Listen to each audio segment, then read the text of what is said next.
ऐसा कोई संकल्प नहीं जिसकी सिद्धि न हो सके, ऐसा कोई लक्ष्य नहीं जो हम भारतवासी पा न सके।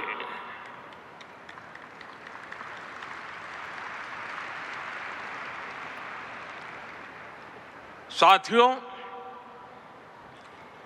वंदे मातरम के सामूहिक गान का ये अद्भुत अनुभव, ये वाकई अभिव्यक्ति से परे है। इतनी सारी आवाजों में एक लय, एक स्वर, एक भाव, एक जैसा रोमांच, एक जैसा प्रवाह, ऐसा तारतम्य, ऐसी तरंग, इस ऊर्जा ने हृदय को स्पंदित कर दिया है।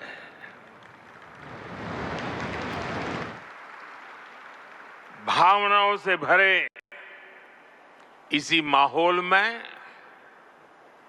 मैं अपनी बात को आगे बढ़ा रहा हूं। मंच पर उपस्थित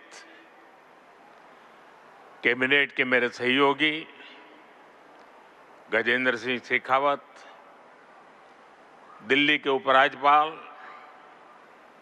वी.के. सक्सेना, मुख्यमंत्री रेखा गुप्ता जी, अन्य सभी महानुभाव, भाई और बहनों, आज हमारे साथ देश के सभी कोने से लाखों लोग जुड़े हुए हैं। मैं उनको भी मेरी तरफ से वंदे मातरम से शुभकामनाएं देता हूं। आज 7 नवंबर का दिन बहुत ऐतिहासिक है। आज हम वंदे मातरम के 150वें वर्ष का महाउत्सव मना रहे हैं। ये पुण्य अवसर हमें नई प्रेरणा देगा, कोटि कोटि देशवासियों को नई ऊर्जा से भर देगा। इस दिन को इतिहास की तारीख में अंकित करने के लिए आज वंदे मातरम पर एक विशेष कॉइन और डाक टिकट भी जारी किए गए हैं। मैं देश के लक्षावधि महापुरुषों को, मां भारती के संतानों को वंदे मातरम इस मंत्र के लिए जीवन खपाने के लिए आज श्रद्धापूर्वक नमन करता हूं और देशवासियों को इस अवसर पर बहुत बहुत बधाई देता हूं। मैं सभी देशवासियों को वंदे मातरम के 150 वर्ष पूरे होने पर बहुत बहुत शुभकामनाएं भी देता हूं।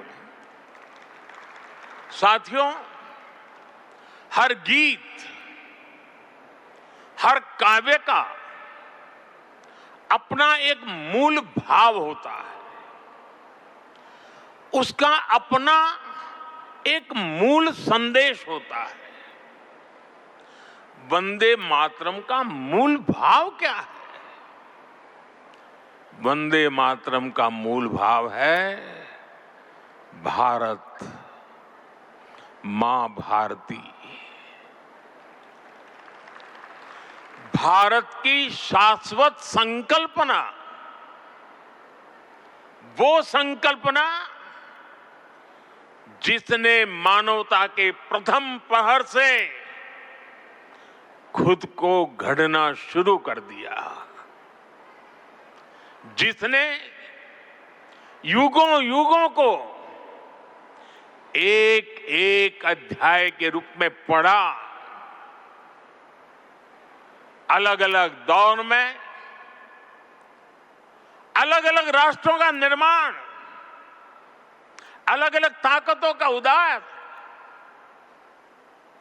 नई नई सभ्यताओं का विकास, शून्य से शिखर तक उनकी यात्रा और शिखर से पुनः शून्य में उनका विलय, बनता बिगड़ता इतिहास, दुनिया का बदलता भूगोल, भारत ने ये सब कुछ देखा है। इंसान की इस अनंत यात्रा से हमने सीखा और समय समय पर नए निष्कर्ष निकाले। हमने उनके आधार पर अपनी सभ्यता के मूल्यों और आदर्शों को तराशा, उसे गढ़ा। हमने, हमारे पूर्वजों ने, हमारे ऋषियों ने, मुनियों ने, हमारे आचार्यों ने, भगवंतों ने, हमारे देशवासियों ने अपनी एक सांस्कृतिक पहचान बनाई। हमने ताकत और नैतिकता के संतुलन को बराबर समझा और तब जाकर भारत एक राष्ट्र के रूप में वो कुंदन बनकर उभरा जो अतीत की हर चोट सहता भी रहा और सहकर भी अमरत्व को प्राप्त कर गया। भाइयों बहनों, भारत की ये संकल्पना उसके पीछे की वैचारिक शक्ति है। उठती गिरती दुनिया से अलग अपना स्वतंत्र अस्तित्व बोध, ये उपलब्धि और लयबद्ध लिपिबद्ध होना, लयबद्ध होना और तब जाकर के हृदय की गहराई से, अनुभवों के निचोड़ से, संवेदनाओं की असीमता को प्राप्त कर करके वंदे मातरम जैसी रचना मिलती है।